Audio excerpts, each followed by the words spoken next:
a signal, Newfoundland.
Expected loss of signal, Bermuda.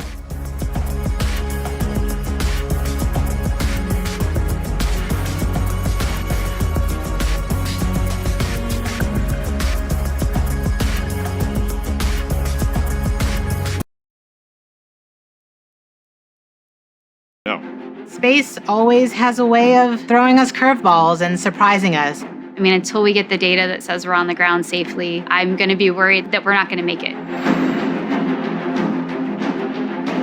Entry, descent, and landing is often referred to as the 7 minutes of terror because it takes about 7 minutes to get from the top of the atmosphere of Mars to the ground safely. The spacecraft has to do all of this by itself. There are many things that have to go right to get Perseverance onto the ground safely. There's a lot counting on this. This is the first leg of our sample return relay race. There's a lot of work on the line. Starting about 10 minutes before atmospheric entry, we get rid of really the spacecraft part of the rover that's been supporting us.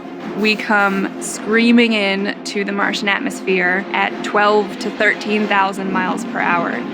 And the heat shield is what dissipates all that initial energy through friction. The vehicle will continue actually flying itself through the atmosphere. It's sort of like a transforming vehicle that went from a spacecraft and now it's kind of like an aircraft actively guiding itself. When we're going slow enough, we deploy a parachute. It's the biggest supersonic parachute we've ever sent to another planet. It's critical for slowing down the vehicle. Perseverance's entry, descent, and landing borrows heavily from that of Curiosity. But fundamentally, Perseverance is a different rover. She's bigger, she has different instruments. We've added a lot of smarts on the inside to make it more capable so that it can deal with the landing site that we've given it. The science team identified Jezero Crater as basically an ancient lake bed and one of the most promising places to look for evidence of ancient microbial life and to collect samples for future return to Earth. The problem is it's a much more hazardous place to land. You look at Jezero, all you see is danger. How do we go to a site that we never thought was safe enough to go to before? So the heat shield, which has protected us all the way through entry, is no longer necessary. We need to get that off so that we can actually see the ground. And we can see the ground in a couple different ways. Perseverance will be the first mission to use terrain relative navigation.